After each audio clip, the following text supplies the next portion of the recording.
O universo infinito. Vivemos no meio de um grande mistério. Um mistério chamado universo. Somos capazes de medi-lo, de analisá-lo, de observá-lo e até mesmo de explorá-lo. Mas o que é de fato o universo?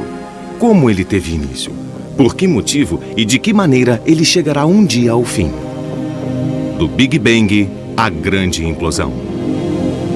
Alguns cientistas recusam a tese de que o universo tenha nascido de uma grande explosão, o Big Bang. A maior parte dos cosmólogos, no entanto, concorda com essa teoria. Mas se eles podem explicar como aconteceu, não têm, contudo, a menor ideia do porquê.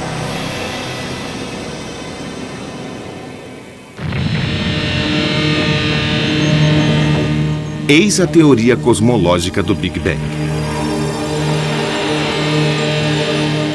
Tudo surgiu de uma única explosão cataclísmica. Um grão pouco maior que um átomo e extremamente quente criou a matéria, o espaço e o tempo.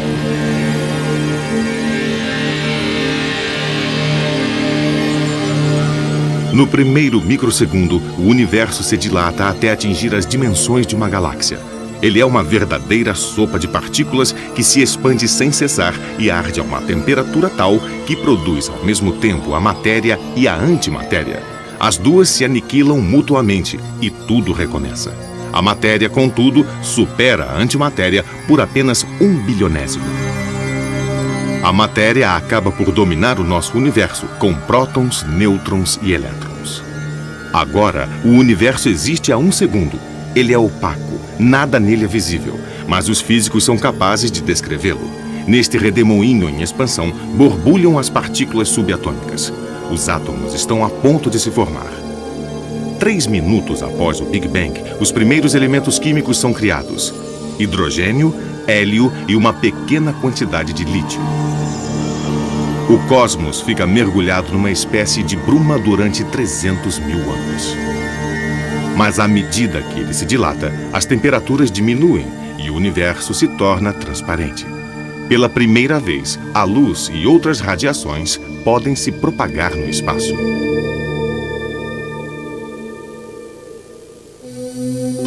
Um telescópio não pode nos mostrar como era o universo primitivo, mas um acelerador de partículas pode. Ele age como um moedor de átomos. As partículas eletrizadas são projetadas umas de encontro às outras a velocidades próximas à da luz.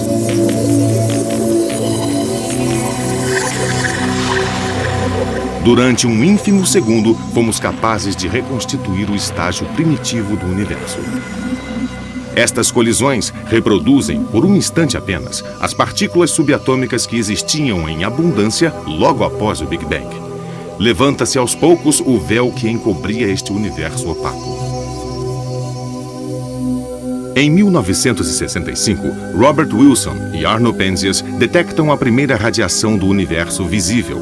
O aparelho que se encontra por trás deles captura uma radiação de micro-ondas proveniente de todas as direções. É um eco da grande explosão com temperatura de menos 270 graus Celsius.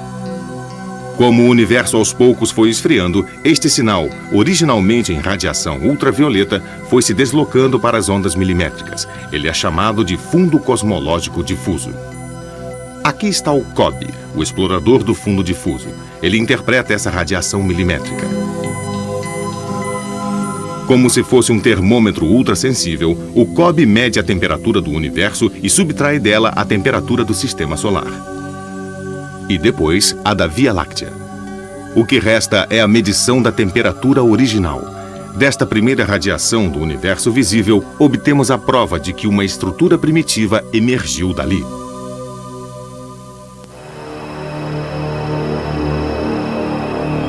Essa estrutura levou 1 bilhão de anos para se desenvolver.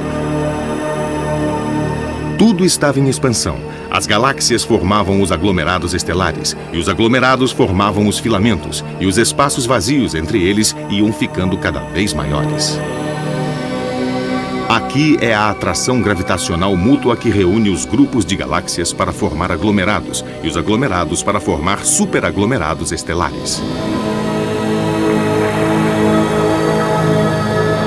O modo como se formam as galáxias continua a ser um enigma. Sabemos como evolui um superaglomerado como este aqui, mas a história individual das galáxias é difícil de ser reconstituída por causa de suas numerosas colisões e fusões. Esta simulação realizada em computador confirma que a evolução de um superaglomerado é um fenômeno de extrema violência. Certas galáxias são projetadas diretamente para fora do sistema. A gravidade rege uma dança caótica que pode durar bilhões de anos.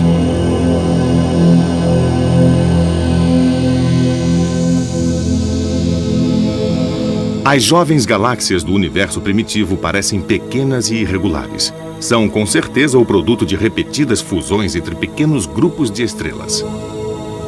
Essas galáxias bebês guardam apenas uma leve semelhança com uma galáxia espiral que atingiu a maturidade, como esta. Os cientistas, em geral, imaginam que as galáxias se formam pela fusão repetida de pequenos agregados de matéria. A fase seguinte de seu desenvolvimento é mais bem compreendida. A interação entre galáxias é um fenômeno comum. Muitas vezes ocorre um verdadeiro canibalismo quando galáxias maiores absorvem as menores. Isto ainda acontece hoje. Mas em que ponto da história estamos? Qual é a idade do universo? Se o universo se expande relativamente devagar, podemos deduzir que o Big Bang ocorreu há cerca de 15 bilhões de anos. Se ele se expande rapidamente, então o universo é mais jovem, entre 10 e 13 bilhões de anos.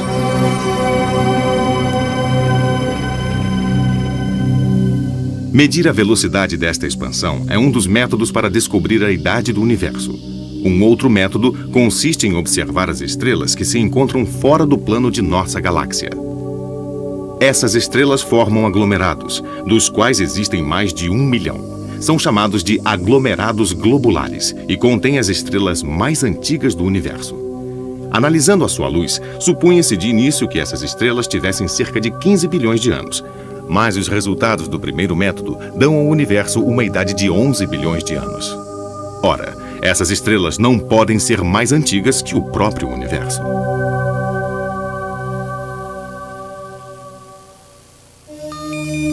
O satélite Hiparco nos ajudou a resolver esse problema. Sua missão consiste em medir a distância de milhares de estrelas com uma exatidão sem precedentes.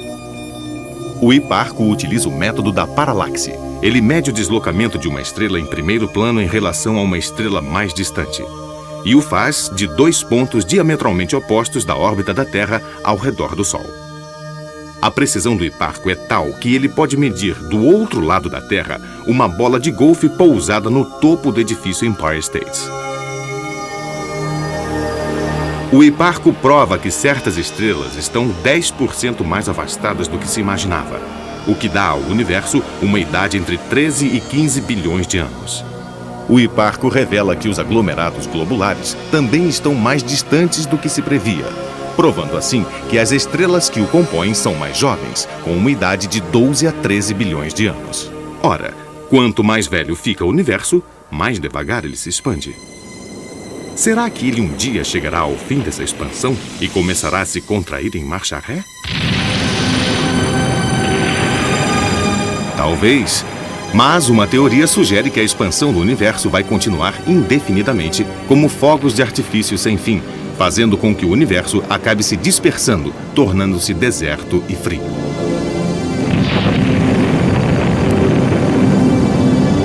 A teoria da grande implosão é a mais espetacular. Assim que o impulso da expansão se esgota, o universo vacila e começa a se contrair de volta.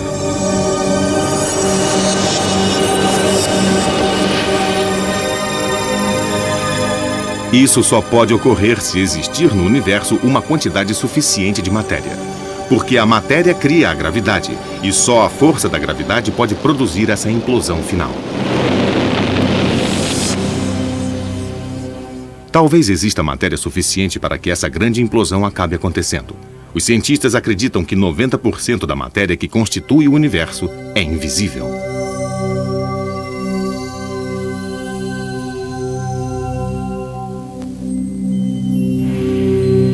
A Via Láctea e as galáxias. Longe das luzes das cidades, a Via Láctea atravessa os nossos céus como uma nuvem muito tênue. Essa delicada faixa luminosa é o lugar que habitamos dentro do universo.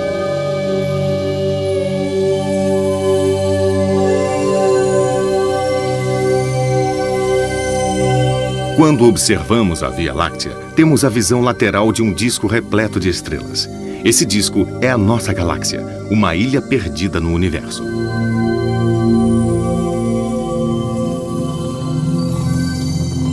Vista do alto, a Via Láctea forma uma espiral que contém 150 bilhões de estrelas.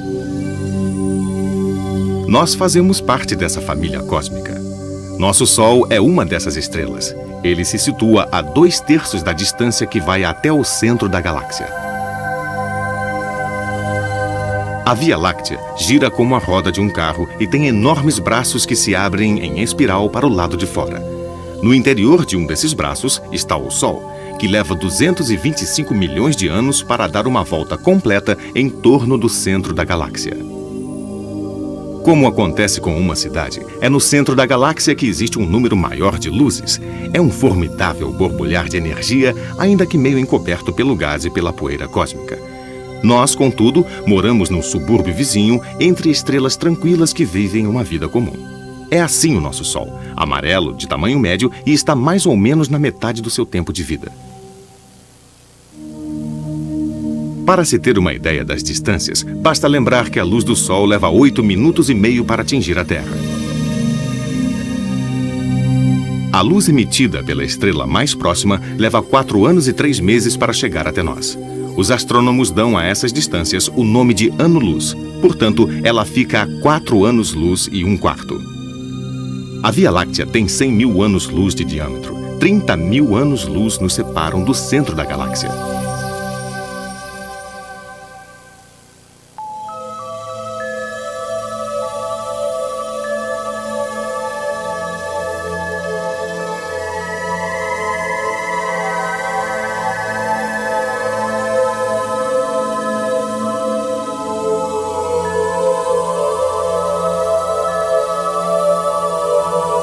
Este grupo de estrelas jovens, as Pleiades, encontra-se a 380 anos-luz de nós.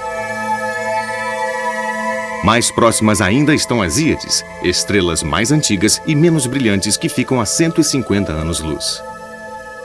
Vista da Terra, esta enorme estrela alaranjada parece fazer parte das Íades, mas na verdade está 2 vezes mais próxima. É Aldebaran, 100 vezes mais luminosa do que o Sol.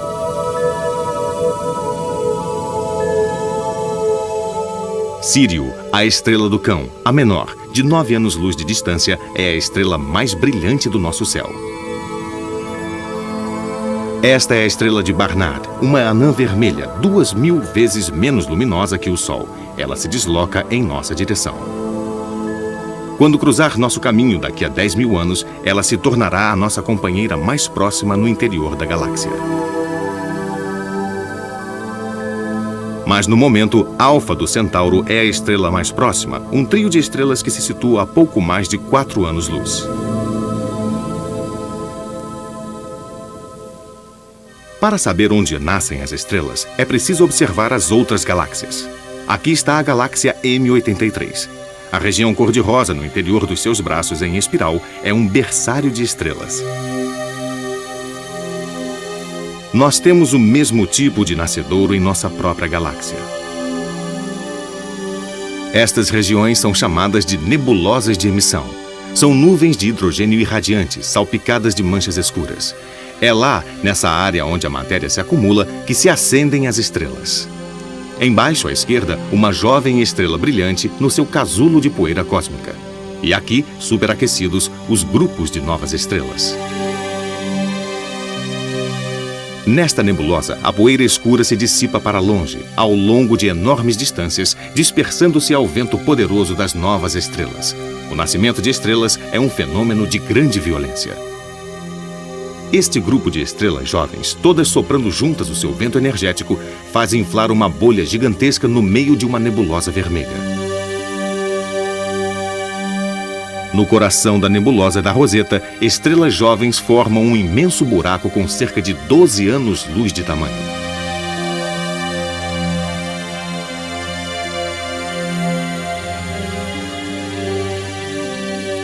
Quanto mais maciça uma estrela, mais curta a sua vida. As estrelas médias, como o nosso Sol, vivem muito tempo. As maiores morrem jovens. Queimando com voracidade a sua própria energia, elas tornam-se grandes gigantes vermelhas, aumentando de tamanho centenas de vezes. Esta é Antares, envolta numa nuvem composta por sua própria matéria, uma nebulosa que merece uma reflexão. Antares é tão grande e difusa que, na verdade, se espalha pelo espaço afora.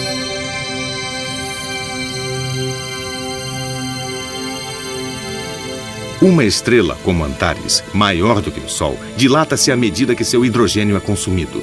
Depois é a vez do hélio e de outros elementos. Mas esse equilíbrio se rompe e ela começa a se ampliar. A força da irradiação que vem do seu interior supera a força de coesão devida à gravidade e é isto que a destrói. A gigante vermelha se evapora no espaço.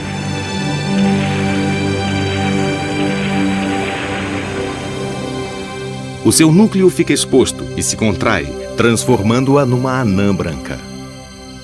Aqui está uma delas, uma estrela anã dentro de um anel de fumaça estelar. Esta aqui tem asas. A força dos ventos energéticos lhe dá a forma de uma borboleta.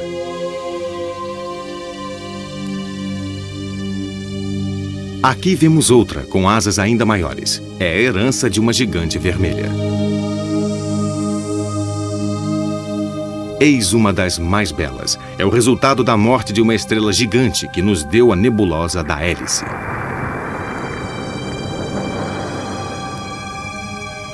A 300 anos-luz da Terra, a Hélice é a nebulosa planetária mais próxima. No seu centro está uma anã branca, que podemos avistar nesta imagem. A anã branca, abaixo do lado direito, tem uma vida agitada. Sua força gravitacional atrai a matéria de sua companheira, mas quando a camada de matéria atinge uma massa crítica, ela explode, tornando-se uma nova.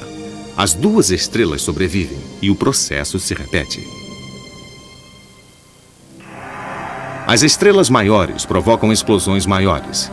Esta supergigante vermelha tem 10 vezes a massa do nosso Sol. O Sol tem uma vida estimada em 10 bilhões de anos, enquanto esta não viverá mais de 20 milhões. Uma vida curta e violenta, e depois, nada mais. Eis a explosão de uma supernova. Aqui, na nebulosa do Caranguejo, uma supernova foi observada na China em 1054. Os seus resíduos formaram a nebulosa. Bem no interior da nebulosa do Caranguejo, um pulsar subsiste. Girando sobre si mesmo 30 vezes por segundo, ele é um resíduo superdenso, vestígio da estrela original.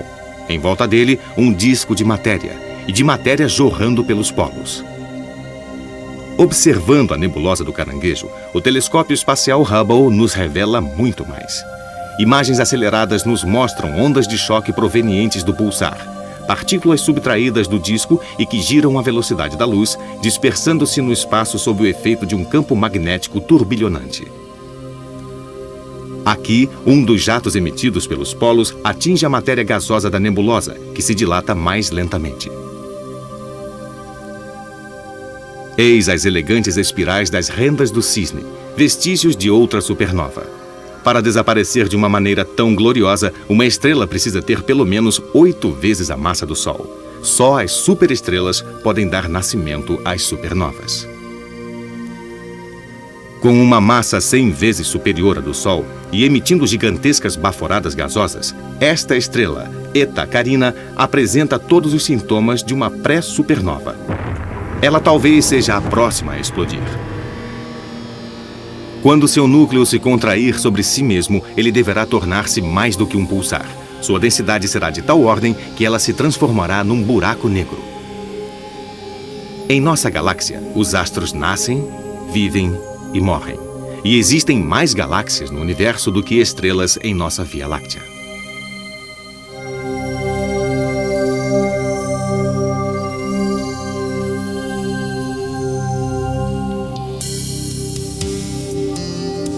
O infinito. A Austrália é o ponto de partida para esta viagem pelo espaço.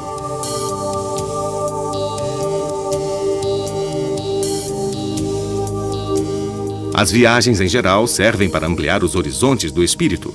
Esta terá como objetivo medir o espaço sideral e nos situar no contexto mais amplo possível, o universo. Partimos da Austrália, o ponto mais favorável para observar as galáxias mais próximas, duas mini-galáxias que têm o nome de Nuvens de Magalhães. A pequena nuvem pode ser vista no centro e a grande nuvem à direita. Em 1987, uma supernova explodiu no centro da grande nuvem. Na verdade, esta estrela supergigante explodiu há mais de 160 mil anos. Foi este o tempo que a luz da explosão levou para chegar até nós. Andrômeda é a mais próxima das grandes galáxias. Ela fica a mais de 2 milhões de anos-luz. A 10 milhões de anos-luz encontra-se a galáxia chamada de Moeda de Prata, uma galáxia espiral como a de Andrômeda e como a nossa, a Via Láctea, a qual tem provavelmente este mesmo aspecto. Uma galáxia espiral vista do alto, a galáxia M83, que também fica a 10 milhões de anos-luz. Vamos agora 2 vezes mais longe. A luz desta galáxia leva 20 milhões de anos para nos alcançar. Esta aqui precisa de 35 milhões de anos. E a luz da magnífica galáxia do Sombreiro leva 40 milhões de anos. Estas distâncias parecem enormes, mas todas estas galáxias em espiral ficam relativamente próximas da nossa. Esta galáxia, Virgo A, é diferente. Sua forma elíptica lhe dá a aparência de uma bola de basquete. Ela faz parte de um aglomerado que se encontra a mais de 60 milhões de anos-luz. O aglomerado da Virgem, que faz parte de um superaglomerado com cerca de 1000 galáxias. As galáxias se agrupam nesses grandes aglomerados por causa da atração gravitacional recíproca.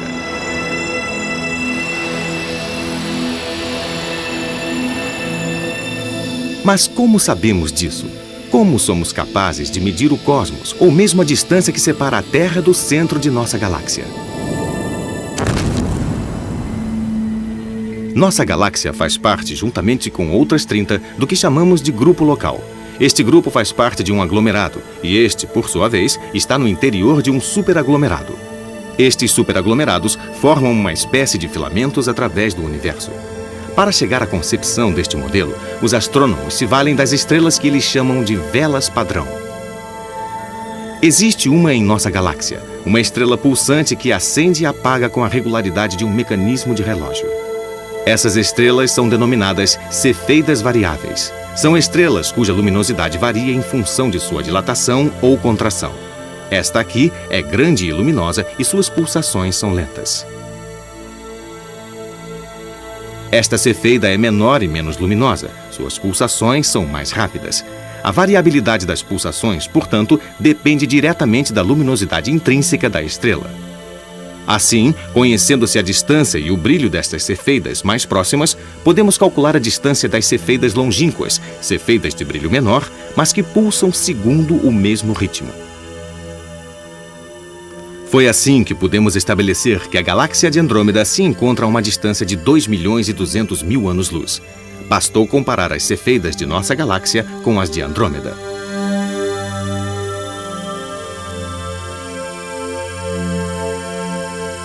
Mas nossos telescópios instalados no solo são capazes de detectar apenas as cefeidas situadas em torno de 15 milhões de anos-luz. Somente o telescópio espacial Hubble é poderoso o bastante para detectar as cefeidas desta galáxia, que fica a 55 milhões de anos-luz. E as desta outra, que fica a mais de 80 milhões de anos-luz. Para ir mais longe, é necessário um outro tipo de vela padrão. Os astrônomos a chamam de supernova tipo 1. Ela surge no interior de um sistema binário, ou seja, de uma estrela dupla. Uma anã branca, estrela que se aproxima do fim de sua vida, gira sobre si mesma no centro de um disco de acreção. Ela atrai a matéria gasosa de sua companheira. Quando esta anã branca atinge 1,5 vezes a massa do Sol, ela explode. É uma supernova tipo 1. A intensidade da explosão é sempre a mesma, e ela se torna a nossa nova vela padrão de referência. Graças às cefeidas, conhecemos a distância desta galáxia, mas como ela também contém uma supernova tipo 1, pode-se deduzir a distância da nossa nova vela padrão. Esta vela padrão de referência, a supernova tipo 1, nos permite sondar 100 vezes mais as profundezas do espaço.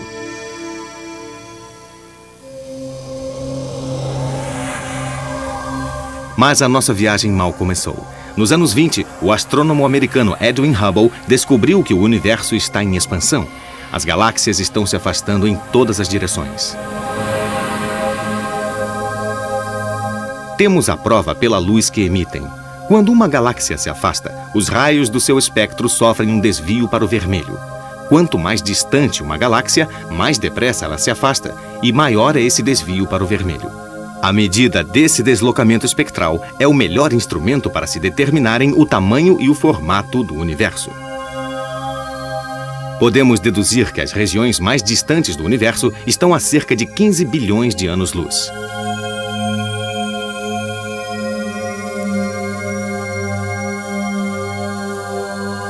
Ao mapear os céus, no início dos anos 60, os astrônomos localizaram fontes de ondas de rádio de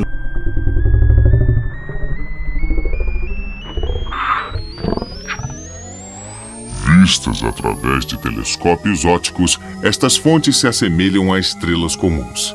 O seu desvio para o vermelho prova que elas estão situadas a bilhões de anos-luz, ao contrário das estrelas. Não são radiogaláxias como esta aqui, a Centauro A, que emite ondas de rádio, mas libera muito menos energia. Também não são as galáxias de Seyfert, fontes de ondas de rádio que possuem um núcleo muito luminoso.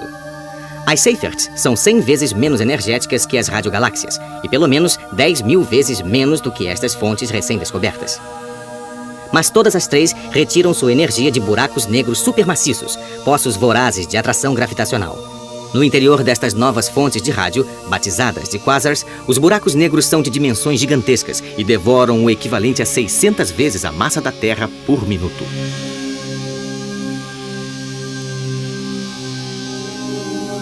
Os quasars são ultraluminosos. São os objetos mais energéticos de todo o universo e estão também entre os mais antigos e os mais distantes, apresentando um enorme desvio para o vermelho.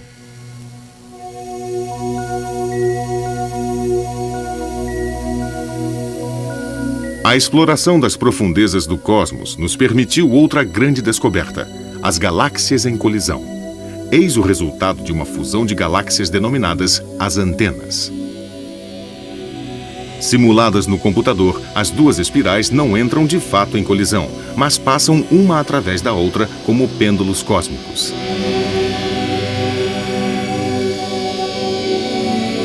A interação gravitacional as faz emitir duas grandes caudas, que lembram as antenas de um inseto. A fusão desencadeia uma fogueira de estrelas. Novas estrelas nascem subitamente. As antenas estão a 63 milhões de anos-luz da Terra. Em seu centro, brilham as novas estrelas que surgem como fogos de artifício. Esta colisão ocorre como se duas engrenagens passassem uma por dentro da outra.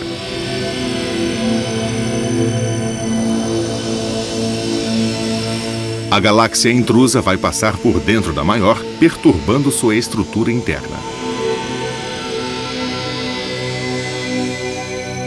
Eis uma imagem real deste fenômeno. Estamos vendo a galáxia da Roda da Carruagem, que ficou neste estado depois de ser atravessada por uma das pequenas galáxias vistas à direita.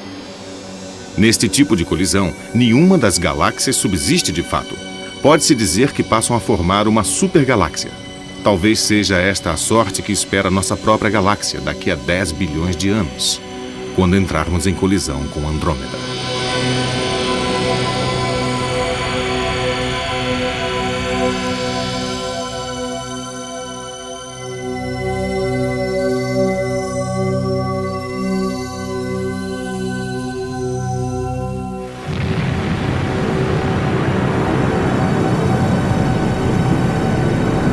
Em busca da vida. Uma supernova. A morte de uma gigante. As entranhas dessa estrela que tem 100 vezes a massa do Sol se dissipam pelo espaço. Mas toda catástrofe dá lugar a um renascimento. De todos esses destroços, brotam novas estrelas. Elas se acendem em regiões como esta, nuvens de gás e de poeira, uma nebulosa aumentada pela explosão da supernova. O impacto da explosão carrega metais como o ferro e o ouro, elementos pesados que se formam apenas no interior das estrelas mais maciças. É assim que uma supernova semeia as suas descendentes.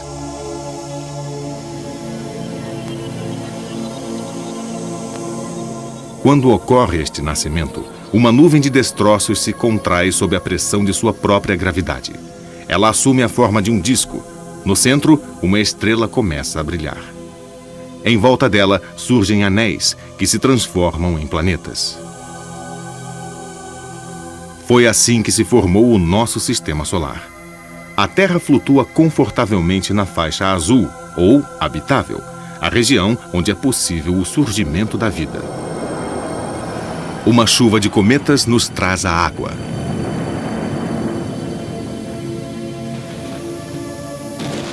Raios talvez tenham servido de catalisador para que a vida surgisse. De início, nossa atmosfera é saturada de dióxido de carbono. Mas a Terra se beneficiou com a explosão desta supernova. Ela se enriqueceu de fósforo e enxofre, elementos essenciais à vida das células. Assim que as células atingem formas de vida mais evoluídas, a vegetação começa a encher o ar de oxigênio. A Terra se torna um berço ideal para a vida, nem muito quente, nem muito fria. Estamos a uma distância ótima em relação ao Sol.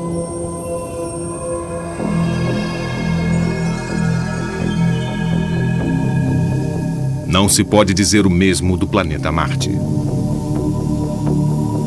Um deserto glacial e árido, onde mesmo nos dias mais quentes, as temperaturas mal se elevam acima de zero. Na verdade, Marte se encontra apenas um pouco além da região habitável. Mesmo assim, há menos de um século, os astrônomos acreditavam na existência de marcianos, uma civilização que teria criado centenas de canais para transportar a água dos polos. É uma pena, mas esses canais imaginários nunca irrigaram um planeta verdejante. Marte, no entanto, pode ter tido oceanos e até mesmo uma vida microbiana. Os cientistas imaginam que esses oceanos desapareceram porque Marte é muito pequeno. Sua fraca gravidade permitiu que a água se evaporasse no espaço. Privado de qualquer tipo de efeito estufa, o planeta vermelho se congelou. Hoje, as calotas polares são os únicos vestígios ainda visíveis. Mas muitos cientistas imaginam que gigantescas reservas de água podem estar congeladas abaixo da superfície. E quem sabe alguns micro-organismos, ou pelo menos alguns fósseis, estejam sobrevivendo ali até hoje.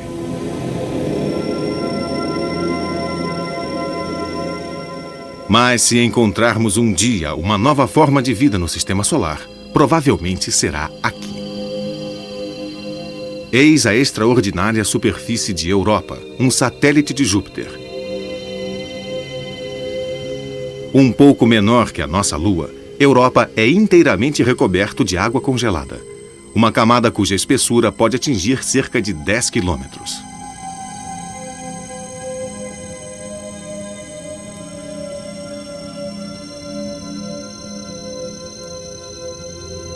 Este iceberg na Terra se assemelha estranhamente a este outro de Europa. E abaixo dele existe um oceano. Se em Europa ocorrer o mesmo fenômeno, pode haver mares imensos sob aquela carapaça de gelo.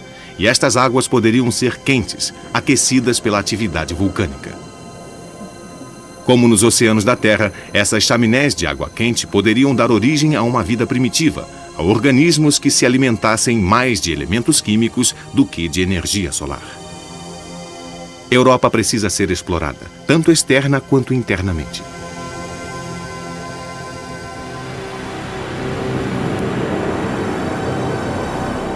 Estamos agora tão distantes do calor do Sol que nenhuma forma de vida pode existir aqui. Os arredores de Saturno, onde a temperatura no alto das nuvens é de menos 180 graus Celsius.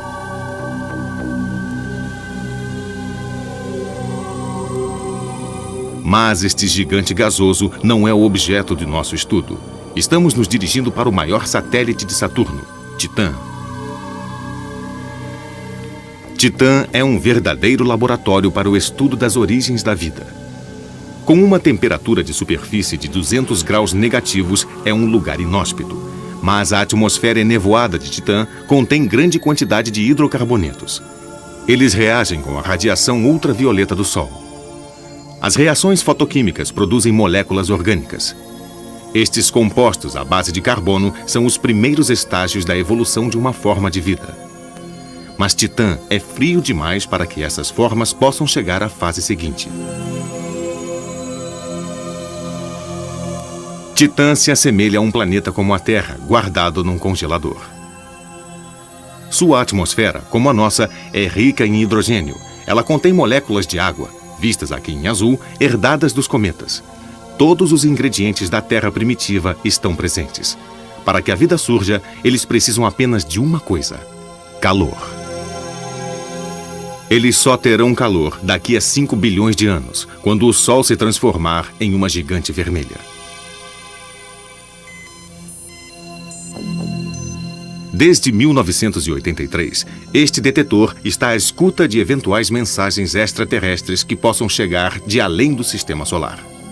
Com as sondas espaciais Pioneer e Voyager, mensagens foram enviadas por nós, mas as estrelas ainda não nos mandaram nenhuma resposta. No entanto, já foi provado que existem estrelas com seus próprios sistemas planetários. Entre eles, deve haver com certeza algum mundo que se assemelhe à Terra. Essas estrelas, suscetíveis de formar planetas, nascem no interior de nebulosas como esta, nuvens de gás e de poeira que se encontram no seio de nossa galáxia. Os astrônomos se entusiasmam com a ideia de que estas nuvens contêm os átomos fundamentais à vida. Elas são compostas de água e de moléculas orgânicas. Quando uma estrela é formada no coração de uma nuvem que se contrai, emerge dali um disco que gira em torno do seu centro, livrando-se dos destroços. Esses destroços formam os planetas. Eis uma estrela com um verdadeiro disco protoplanetário. Aqui uma outra, ambas fotografadas pelo telescópio espacial Hubble. Esta animação nos mostra a estrela Beta Pictoris. Na parte central e aberta do disco, um planeta gira em sua órbita. Talvez não sejamos capazes de avistar esse planeta, mas sabemos que ele está ali devido à atração gravitacional que exerce sobre a estrela e que a faz oscilar ligeiramente. Os astrônomos detectam essa oscilação por meio do efeito Doppler. A estrela é azul quando avança em nossa direção e vermelha quando se afasta. Esta imagem do telescópio Hubble é um enigma. Ela mostra um par de estrelas que parecem ter ejetado um planeta. Este longo traço nos leva até ele. Seria esta a primeira imagem direta de um planeta fora do nosso sistema solar? Esta aqui não é um planeta. É uma anã marrom. Uma estrela que tem mais de 50 vezes a massa de Júpiter, mas é ainda muito pequena para ser uma estrela. Até hoje, não é possível a existência de vida em nenhum dos planetas descobertos ao redor das estrelas. Este planeta que vemos gira muito próximo de sua estrela. Este aqui gira longe demais.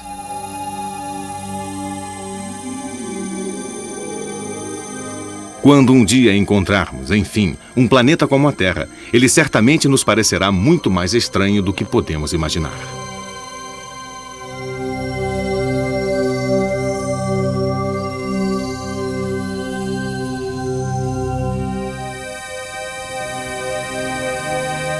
O mistério dos buracos negros.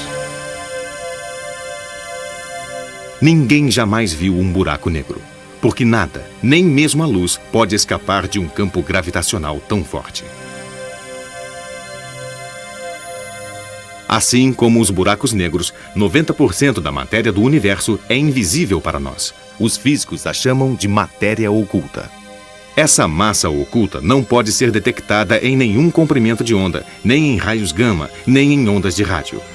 Com cerca de 90% do panorama cósmico oculto desta forma, nossas teorias sobre o universo podem se revelar completamente falsas. A matéria oculta pode ser a principal responsável pelo desenvolvimento e a estrutura do universo.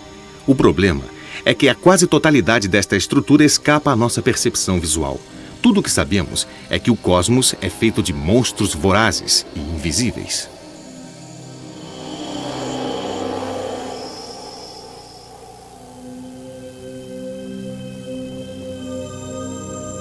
Duas estrelas giram em torno do mesmo centro de gravidade sob o efeito de sua mútua atração gravitacional.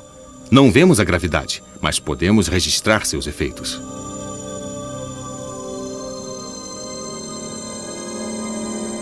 A gravidade da matéria oculta afeta a rotação desta galáxia. Esta rotação se mede graças ao efeito Doppler. Os resultados mostram que as partes mais afastadas da galáxia giram a uma rapidez que não é justificada pela matéria visível. Isto se dá por causa da matéria oculta. É provável que se trate de um halo de matéria oculta 10 vezes mais maciço que a matéria visível e que acelera a rotação galáctica.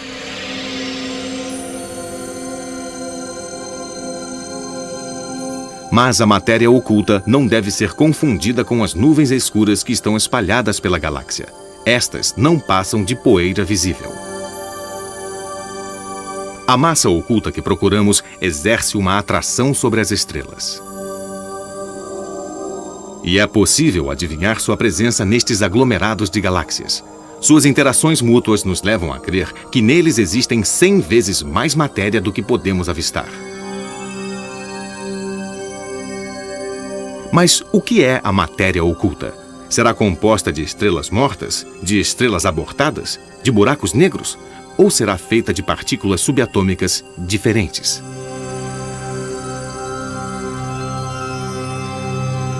Eis a parte visível do cosmos que conhecemos. A natureza da matéria oculta e o modo como ela dá forma ao universo são dois dos maiores problemas da cosmologia.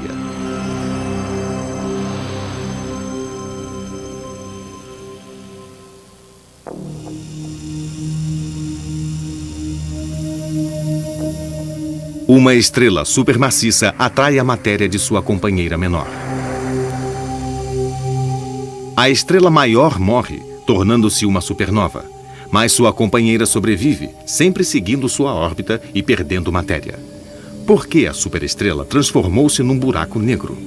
Se pudéssemos ver o universo, veríamos a estrela sã e salva, gravitando em volta de um espaço vazio. São estes indícios que permitem aos astrônomos detectar os buracos negros. Aqui está outro.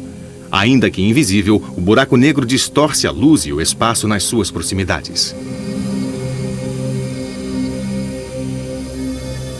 Se alguém se aproximar demais de um buraco negro, pode ser transformado em espaguete.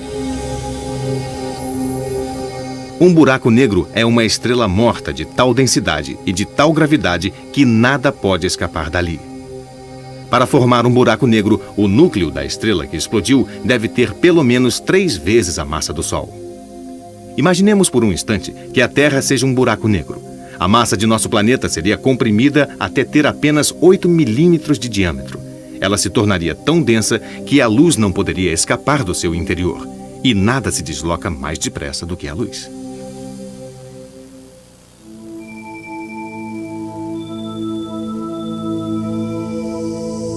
Mas a luz pode ser desviada, e é isto que nos ajuda a detectar a presença da matéria oculta.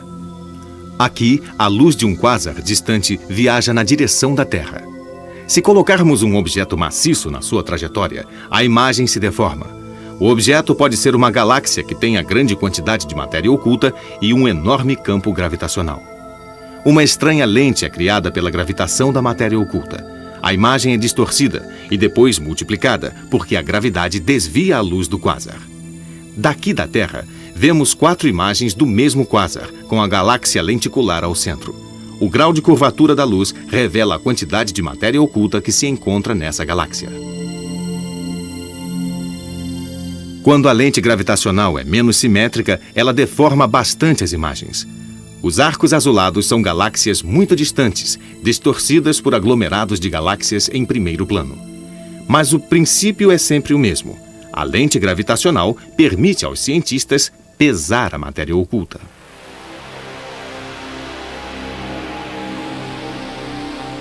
Na Via Láctea, envolto em milhões de estrelas que se acumulam no centro galáctico, encontra-se um anel de gás. Sua massa é equivalente a 30.000 sóis. Para muitos astrônomos, tal turbilhão prova uma única coisa: a atração de um buraco negro maciço, um sorvedouro no centro de nossa galáxia, que já devorou 1 milhão de sóis.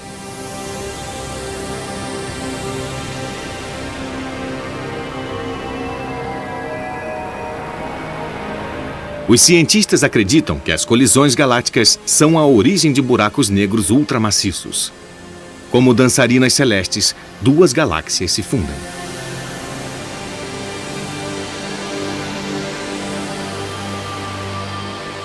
Um buraco negro supermaciço é formado no momento em que os núcleos das duas galáxias se unem.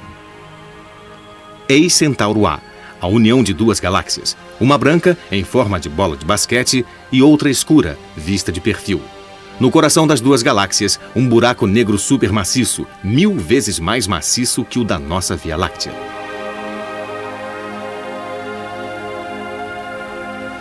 E aqui um outro, igualmente enorme.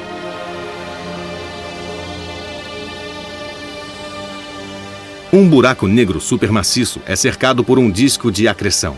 Submetida a uma gravidade irresistível, a matéria desliza em espiral para o seu interior. Uma parte da matéria forma jatos perpendiculares ao disco, salva do abismo graças à onda de choque em torno do núcleo central. Hora após hora, o equivalente a 4 vezes a massa da Terra é absorvido. Vemos aqui um buraco negro supermaciço, de dimensões ainda maiores, 2,5 bilhões de vezes a massa do Sol. Ele se situa no centro da galáxia de Virgo A. Um grande feixe de matéria é ejetado rumo ao espaço. Vemos aqui Virgo A através do telescópio espacial Hubble. O jato agora é visível em sua totalidade. A mesma galáxia vista de um telescópio terrestre.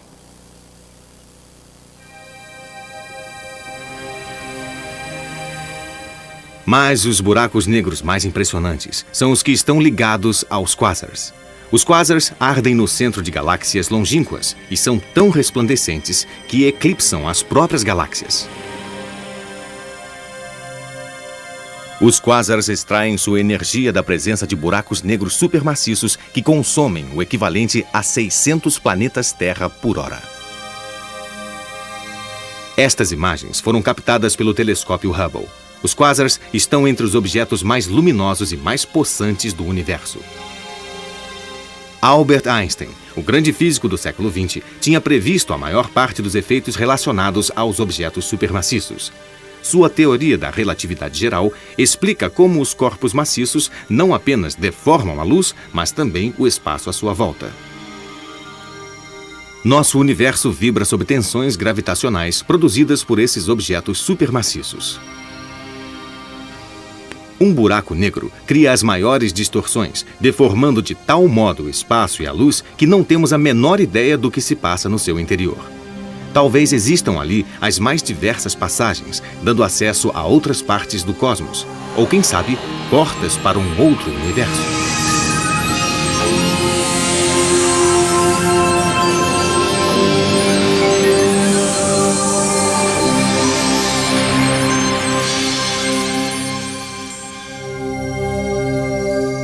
Aonde iremos agora?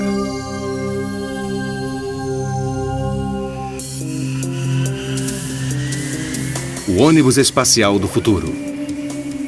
Ele decola como um avião e sobe às alturas. Depois de atingir a altitude e a velocidade necessárias, o piloto liga o motor do foguete. O ônibus espacial do futuro está em pleno espaço. Do aeroporto à órbita espacial é apenas um pulo.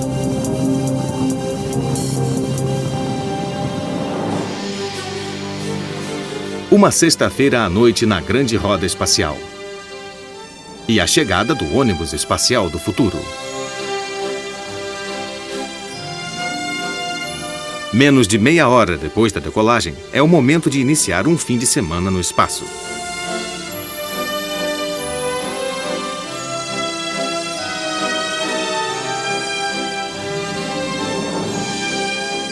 Uma pequena parada para se observarem os céus, acima e abaixo da Terra.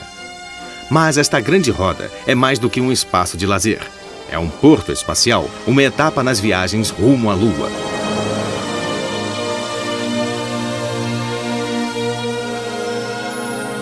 Porque, nesta época, a Lua já terá sido colonizada. E é mais econômico transportar cargas e passageiros a partir de uma órbita terrestre do que a partir do solo. Pesando apenas 1/6 do que pesa na Terra, a nave de transporte faz a sua descida rumo ao solo lunar. A base lunar não é um acampamento, é uma verdadeira metrópole. Pessoas vivem e trabalham aqui, cientistas, mineiros, jardineiros.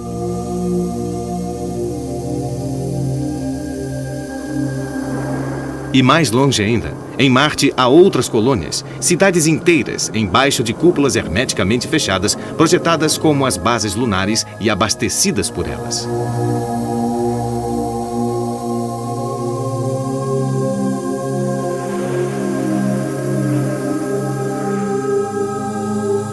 A Lua e estes portos espaciais são as últimas etapas antes de chegarmos aos planetas. Mas isto é apenas ficção científica. Vejamos a realidade.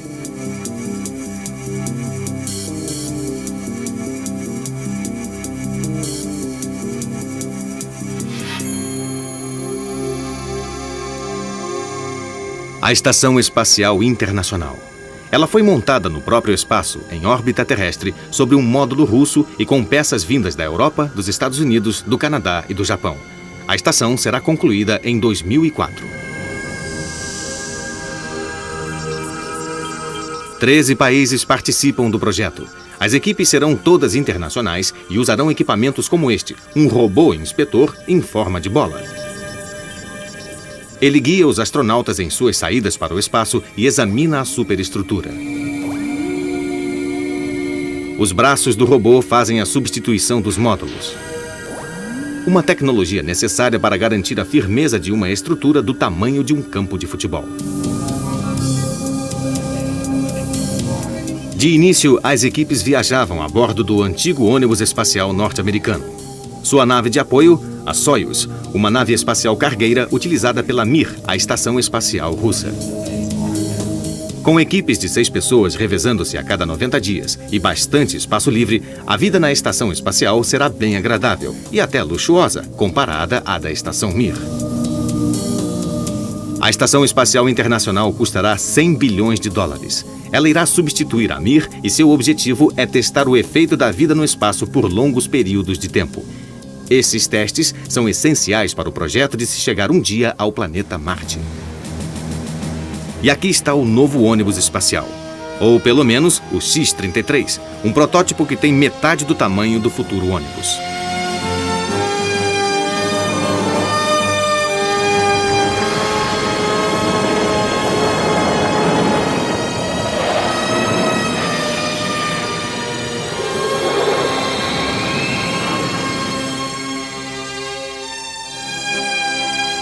Enquanto prossegue a construção da Estação Espacial Internacional, o X-33 vai sendo submetido a testes de voo. Ele é o precursor da Venture Star, o ônibus que deverá transportar cargas para a estação à razão de 20 toneladas por voo. Cada um desses voos custará 10 vezes menos que os do antigo ônibus. Ao contrário deste, que a cada voo inutilizava seu reservatório de combustível e seus propulsores, a Venture Star formará um bloco compacto totalmente reutilizável.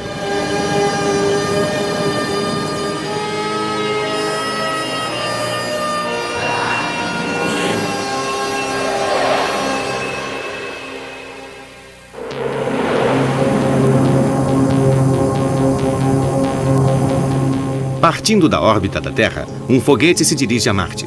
Estamos no final do século XXI. Graças aos portos como a Estação Espacial, o planeta vermelho finalmente foi colonizado. O foguete se aproxima deste pequeno mundo gelado e quase sem atmosfera. A milhões de quilômetros da Terra existe esta cidade que abriga seres humanos. Mas é uma vida fechada numa redoma. Corredores estanques ligam os laboratórios, as fábricas, os escritórios e os apartamentos. É impossível sobreviver fora deste ambiente sem um traje espacial. Esta cidade vive em completa autonomia. As biosferas produzem os alimentos. A energia é fornecida pelo Sol. Tudo é reciclável. As mochilas propulsoras seriam até divertidas se não tivéssemos de usar estas vestimentas pressurizadas. Não seria possível transformar Marte numa segunda Terra? Talvez, mas teríamos que esperar centenas de milhares de anos para produzir um efeito estufa e criar aqui uma atmosfera respirável.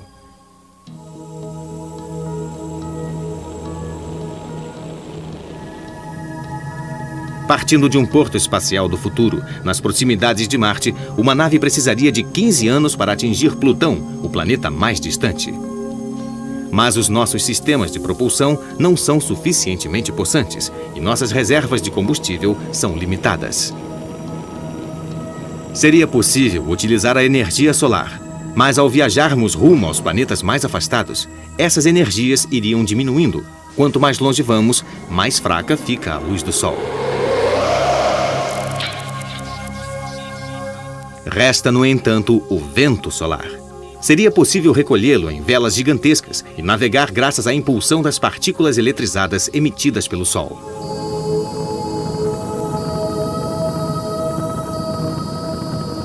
Para além do sistema solar, precisaríamos de novos combustíveis. Mesmo viajando a 1/10 da velocidade da luz, ainda precisaríamos de 40 anos para atingir a estrela mais próxima.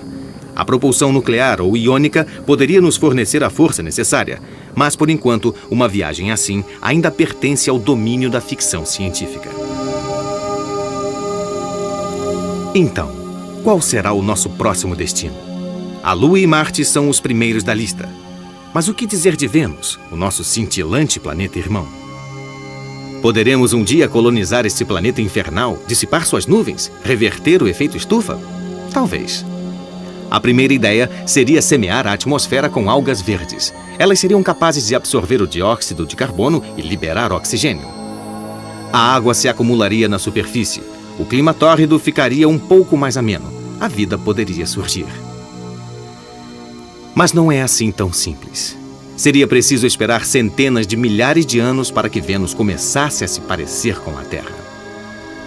Mesmo que isto fosse possível, seria desejável tal reconstrução planetária? A natureza costuma ditar suas próprias regras.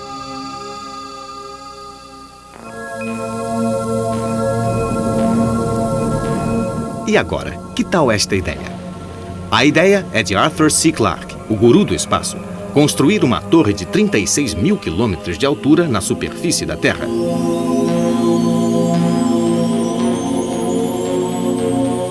Uma espécie de elevador espacial. Esta torre, juntamente com outras 3 idênticas, se elevaria do Equador para formar os raios de uma gigantesca roda, cujo eixo central seria a própria Terra.